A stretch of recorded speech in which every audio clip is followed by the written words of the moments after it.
ये तो लेकिन कह इसी सकते हैं वोटर ना लिस्ट पर कि तो एक व्यक्ति 2022 एक का ही वोट चुनाव डालेगा, जीते ना हैं, कि इसी एक वोटर व्यक्ति लिस्ट पर 4-4 वोट 2017 डालेगा। का चुनाव जीते हैं। आपको महज 2024 ही याद रहा, रोहित अग्रवाल जी?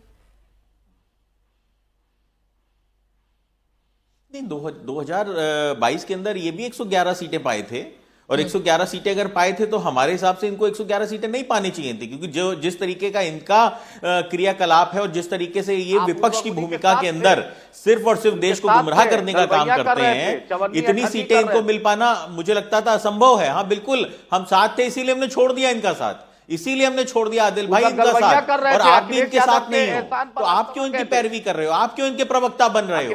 भाई आप तो इन्हीं के खिलाफ चुनाव लड़ने की तैयारी कर रहे हो 2027 में ना, और पानी पी पी के आपको कोस रहे हैं। हम उसके खिलाफ है जो भाई बीजेपी आप की क्यों दलाली इतना करता उनके है। प्रवक्ता बन रहे हो? आदिल जी की आवाज थोड़ा डाउन रखें, आप- शब्दों की अच्छा, मर्यादा आप रखेंगे अगर आदिल जी बीजेपी तो के बेहतर खिलाफ हो तो होगा, आप मैं अखिलेश अच्छे से यादव अपने के शो साथ को हो क्या? कंडक्ट कर पाऊंगी, तो थोड़ा शब्दों की मर्यादाओं को रखें तो बेहतर होगा।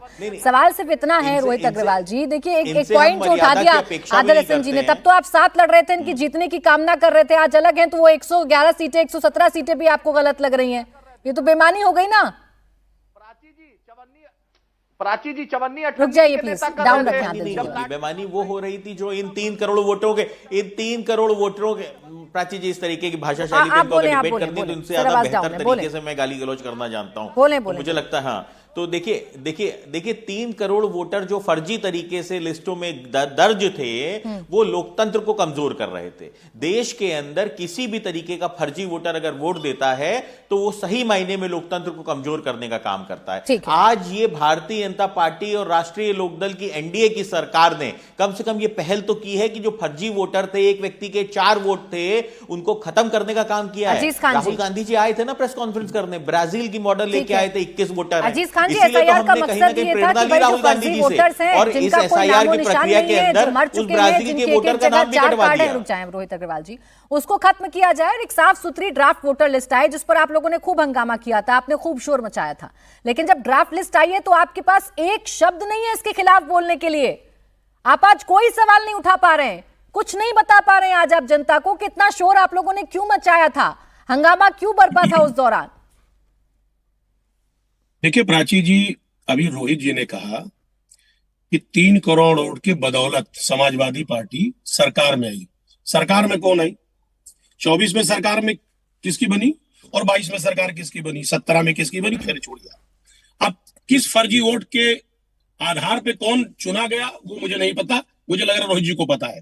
अब एक बात आप ये जानना चाह रहा हूं कि एसआईआर का विरोध समाजवादी पार्टी ने कभी नहीं किया।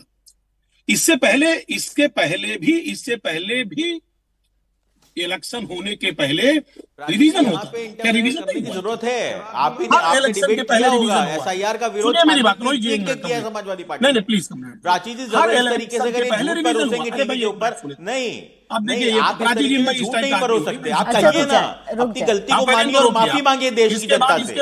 आपने गुमराह किया एसआईआर के ऊपर देश की जनता को, नहीं आपने गुमराह करने का काम किया देश की जनता को, आपने अपनी ही जनता को, अपने ही कार्यकर्ताओं को झूठ परोसा। रुक जाए, मैं तो खुद सुन रही हूँ रोहित जी, और मैं तो खुद हैरान हूँ कि आज बदले बदले से जनाब नजर आते हैं, सुर एकदम बदल गए, और मेरा सवाल ही भूल गए अजीज खान जी। तो मैंने तो सवाल आपसे पूछा था, मैंने सवाल आपसे पूछा था, इतना हंगामा बरपा था, इतना विरोध हुआ था, इतने आरोप आपने लगाए थे, लेकिन आज एक शब्द नहीं है अजीज खान साहब के पास कि इस ड्राफ्ट लिस्ट के बारे में एक बुराई कर सके आप।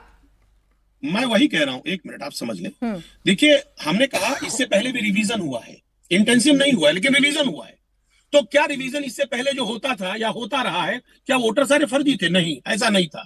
सवाल यही है समाजवादी पार्टी का कि जो बीजेपी की नीयत हमेशा उसकी नीयत कटघरे में रही है। मैं फिर कह रही हूँ, आज आपके शब्द आपकी भावनाओं से बिल्कुल इतर जा रहे हैं अजीज खान जी, आज आपके शब्द ना आपको सपोर्ट नहीं कर रहे हैं। मेरा सवाल था, आज ऐसा क्या बदल गया? वो पार्टी जो पुरजोर विरोध कर रही थी, बार बार इस प्रोसेस पर सवाल खड़े कर रही थी, चुनाव आयोग की भूमिका पर सवाल खड़े कर रही थी, ये जो वोटर लिस्ट मेरे हाथ में है, जो ड्राफ्ट वोटर लिस्ट मेरे हाथ में है, एक सवाल नहीं है अजीज खान साहब के पास इसके विरुद्ध में, ये बताइए ना। इसका मतलब अच्छा काम किया चुनाव आयोग ने।